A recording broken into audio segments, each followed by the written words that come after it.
Mata Carrion menoleh ke mangkok dupa di atas meja. Dia bingung, apa artinya mereka harus mengambil benda tersebut. Tapi tadi sudah diperingatkan agar tidak menyentuh apapun. Apalagi ada beberapa pengawas di ruangan ini.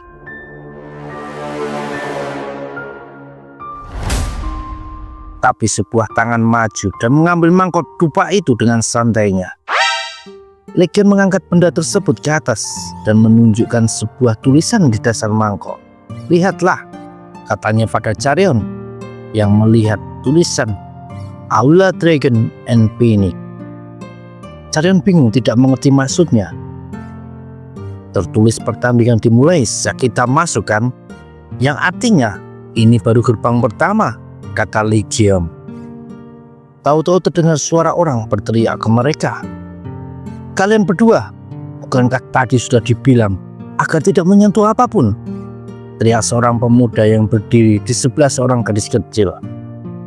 Dengan ekspresi kesal, dia ngomong tidak suka dengan kelakuan ceroboh Legion. "Apa kau tidak berpikir tindakanmu itu bisa merugikan orang lain?" kata pemuda tersebut. "Ada yang salah denganmu? Kenapa anak muda sepertimu sangat mematuhi peraturan?" saud Legion seperti orang tua menegur anaknya. Di belakangnya, Carrion bergumam kalau Legion dan pemuda itu kelihatan seumuran. "Anak-anak seharusnya melawan pada peraturan yang ada," tambah Legion. Pemuda itu melirik ke arah dua pengawas dan berpikir akan jadi kesan baik kalau dia bisa menegur pemuda ceroboh di depannya ini yang melanggar peraturan. Kalau tidak bisa dinasihati dengan perkataan, maka tidak ada jalan lain lagi, teriaknya sambil mengangkat pedang ke atas.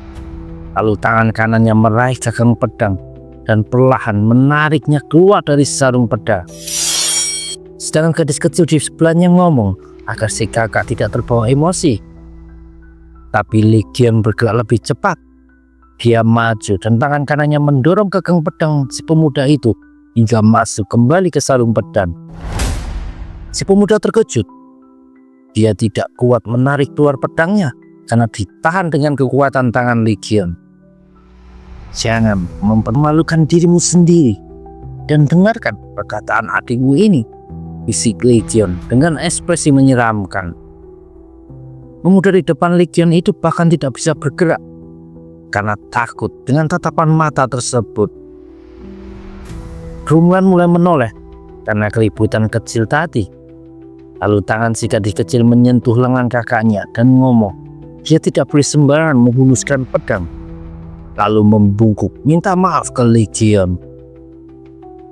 Pemuda bertato itu cuma tersenyum, lalu meletakkan kembali mangkok dupa ke tempat semula. Kemudian mengajak Carrion pergi keluar. Meski bingung, tapi gadis cantik berambut kuncir kuda itu tetap mengikuti Legion yang mengarah ke pintu keluar. "Kalian akan dieliminasi kalau pergi tanpa izin," kata si penjaga pintu. Tapi Legion cuma tersenyum dan tetap berjalan. Tapi sebelum keluar ruangan, dia berhenti dan menoleh. "Meski kau menyedihkan, tapi aku akan memberimu kesempatan demi adikmu itu. Kalau kau mau lanjut ke gerbang kedua, ayo ikuti aku," kata Legion. Pemuda itu malah kembali kesal dan bilang apa Legion tidak mendengar perkataan penjaga itu barusan. Legion malah tertawa dan lanjut keluar ruangan bersama Carrion, meninggalkan peserta lain yang riuh melihat tindakan Legion yang tidak masuk akal bagi mereka.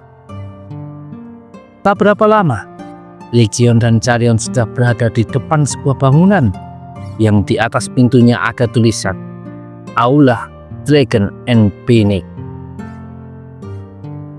"Aulanya beneran ada," kata Carrion. Legion menarik tuas pintu dan membukanya.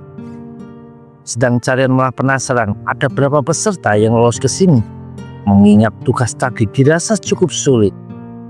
Tapi dia segera terkejut ketika melihat di dalam ruangan sudah ada banyak peserta lainnya. Legion dan Carrion menyadari kehadiran Zhang Ingyo yang rupanya berpasangan dengan Zhang Inhua, adik perempuannya. Ingo sendiri juga menoleh ke arah Chaeryeon. Dia penasaran, apa si gadis tahu kalau dirinya memberi perintah kepada Kwon Yuki? Dia juga melihat bagaimana Legion baik-baik saja. Ingo jadi kesal dan mempertanyakan apa yang sebenarnya Kwon Yuki lakukan. Legion malah membalas dengan senyuman mengejek, membuat tuan muda Engel tambah kesal. Dia penasaran apa Legion punya backing yang kuat, atau Kwon Yuki yang kabur membawa lari uangnya. Namun dia malah menyadari Jang Inwa alias adik perempuannya itu tersenyum dan menatap Legion dengan tatapan menggoda. Kemudian terdengar gong dibunyikan.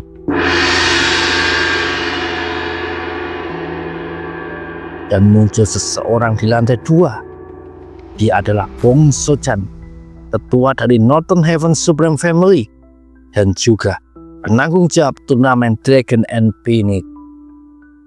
Kalian para Dragon dan Phoenix di sini, selamat sudah melewati gerbang pertama. Terdengar sorakan gembira dari kerumunan peserta. Begitupun dengan Chaeryeon. Tiba-tiba terdengar seseorang berteriak dari luar pintu. Pemuda tadi yang ribut dengan Legion berdiri tertahan oleh 2 penjaga. Bong So-chan menatap ke arah pemuda di depan pintu masuk. Apa maksudmu?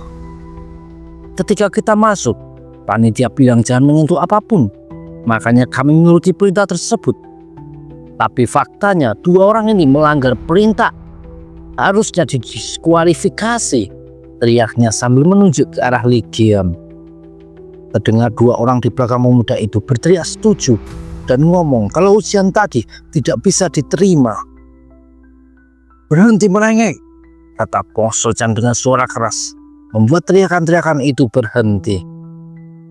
Apa kau pikir urusan di Jianghu adalah lelucon? Tanya Bong So-chan dengan ekspresi mengintimidasi. Kau tidak pernah tahu apa yang akan terjadi. Kau harus terus membuka mata dan terus waspada setiap saat. Kau yang ceroboh, padahal sudah ada tulisan kalau ujiannya dimulai sejak kalian masuk. Memangnya kalau kalian mati di tangan pembunuh yang kau tidak sadari keberadaannya, kau akan komplain bahwa itu tidak adil?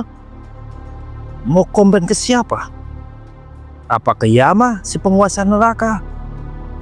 Apa kau tidak malu di depan semua orang ini yang sudah berhasil memecahkan teka-teki tadi? Mendengar ceramah itu, si pemuda dan rombongannya jadi terdiam tak bisa berkata-kata. Bagaimana kau tahu ada mangkok dupa itu adalah petunjuknya? Apa itu kebetulan? Bising Chaeryeon. Tidak ada kebetulan di Jianghu, saut Legion.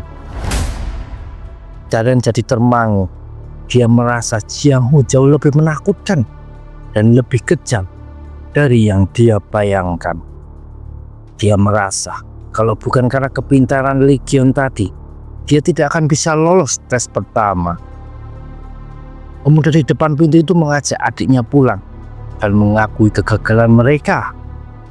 Sedangkan Bong So-chan tersenyum dan bergumam kalau mereka seharusnya bersyukur sudah gagal. Karena sebentar lagi turnamen Dragon and Phoenix akan jadi neraka. Sore harinya, Legion dan Chaeryeon sudah kembali ke kediaman keluarga Chaeryeon. Terlihat Legion menyodorkan 1 tusuk sate daging ke seorang gadis muda yang langsung senang dan berkomentar kalau satenya sangat lezat. Aku tahu, hebat kan, saut Legion. Gadis muda itu bernama Jung Suryung, putri ketiga dari ketua sekte pedang kebenaran alias adiknya Chaeryeon. Ibuku itu wanita sempurna, tapi memasak adalah satu-satunya kekurangan yang dia miliki. Jadi sejak dulu aku sudah belajar memasak sendiri, kata Legion. Muda itu bilang dia yakin kalau makanan enak memang masuk dalam prinsip terkenal di Jianghu, 3 kenikmatan besar, yaitu makanan, alkohol, dan wanita. Ibu Chaeryeon setuju dengan Legion. Dia bahkan memuji kalau resep pemuda itu bahkan lebih enak dari miliknya. Carion berkata agar adik kecilnya ingin mengunyah makanan dengan perlahan karena terlihat sangat menikmati masakan Legion itu. Carion mengenang adiknya yang sakit-sakitan sejak usia 7 tahun, yang bahkan tidak bisa disembuhkan oleh para tabib ternama. Kondisi Suryun juga semakin hari semakin memburuk. Suryun biasanya susah makan meski cuma 1 sendok. Jadi aku berterima kasih atas masakanmu ini, kata ibu Carion. Kudengar kau juga sangat membantu dalam melewati ronde pertama ya, kata ayah Carion. Legion tersenyum dan berkata, selanjutnya juga, serahkan saja padaku dan semuanya akan beres, kata pemuda itu dengan penuh kepercayaan diri. Carion berpikir, kalau ini didengarnya beberapa hari lalu, dia pasti mengira Legion cuma omong besar. Tapi sekarang dia tahu kalau pemuda di depannya ini bukan orang sembarangan. Meski gadis itu masih bingung, siapa sebenarnya Legion ini? Malam harinya, Legion sudah berada di sebuah taman bunga. Dan saat dia melangkahkan kaki, tiba-tiba tanah di sekitarnya bergetar hebat. Lalu terdorong ke atas dan membentuk bebatuan yang melayang di udara. Dengan Legion berdiri di salah satu bebatuan tersebut. Ini terlihat mengagumkan, Tuan Hua, kata Legion sambil tersenyum. Di dekat situ ada seorang pria berambut putih, ditemani seorang laki yang memiliki beberapa bekas luka di wajahnya. Sedang di hadapan mereka ada Legion yang berdiri di halaman rumah dengan sebuah kubah sinar mengelilingi badan pemuda tersebut, yang ternyata bebatuan tadi hanyalah sebuah ilusi saja. Aku akan menonaktifkan segel formasinya, kata Tuan Hua. Lalu ilusi di sekitar Legion pun menghilang. Tuan Hua menjelaskan kalau segel formasi barusan adalah formasi bunga indah 9 kerajaan, formasi teringan yang dipasang di rumah bangsawan. Formasi kedua ada formasi 7 bintang dan 5 elemen, dan yang terakhir adalah formasi cahaya Raja Surgawi. Khususnya formasi cahaya Raja Surgawi, sekalinya diaktifkan, tidak ada pendekar yang bisa lolos dari itu, kecuali tahu bagaimana cara membongkar formasi segelnya, jelas Tuan Hua. Formasi yang mengagumkan. Tapi Tuan Hua, kok keliru satu hal. Sebenarnya ada pendekar yang bisa lolos dari formasi itu, meski tidak tahu cara membongkar formasi segelnya, kata Legion mengagetkan Tuan Hua. Suatu hari kau akan mengetahuinya. Tak lama kemudian, Legion sudah berjalan di pinggiran bukit, di mana kota Wuhan terlihat dipenuhi cahaya di malam hari. Selain ketiga formasi itu, akan terpasang mekanisme jalur 7 langkah malaikat maut, kata pria dengan beberapa bekas luka di wajah. Dan semua bangunan utama rencananya akan berada di belakangnya. Ya, pembangunannya akan segera selesai. Dan dengan ini, selangkah lagi lebih dekat dari pembentukan sekte terkuat di Jianghu, kata Legion dengan muka berbinar. Lalu pria di sebelah Legion itu ngomong, dia sudah dapat info keberadaan Dewa Angin. Aku akan mengujinya besok, sahut Legion. Tapi kenapa mendadak begini? Apa kau ingin menunjukkannya ke seseorang? Legion terdiam sebentar. Muyong, kebiasaan burukmu itu selalu bertanya hal yang sudah kau ketahui. Tidak usah suka ngetes orang lain. Muyong langsung tertawa dan minta maaf. Lalu angin malam bertiup, menggerakkan dedaunan rontok di sekitar mereka. Pemandangan malam selalu membuatku tertarik, kata Legion. Apa ada cerita yang aku tidak tahu? Misalnya, seperti aku yang jatuh ke dalam sumur saat usia 2 tahun, atau terperangkap di kegelapan selama 1 atau 2 hari? Tanya Legion ke Muyong. tidak ada. Dan kalau benar ada pun, aku yakin kau akan merangkak keluar sendiri, jawab Muyong. Entah kenapa ekspresi Legon jadi sedikit murung. Kadang aku benci sisi itu dalam diriku. Muyong jadi salah tindakan berpikir sudah salah bicara. Tapi Legon menimpali kalau dia cuma bercanda saja. Legon menatap pemukiman Wuhan yang diterangi dengan cahaya terang. Muyong, apa aku dapat memiliki semua cahaya itu untukku? Muyong diam sejenak. Di Jianghu ini, siapa selain dirimu yang bisa pantas untuk tugas tersebut, Tuan Muda? Jawab Muyong.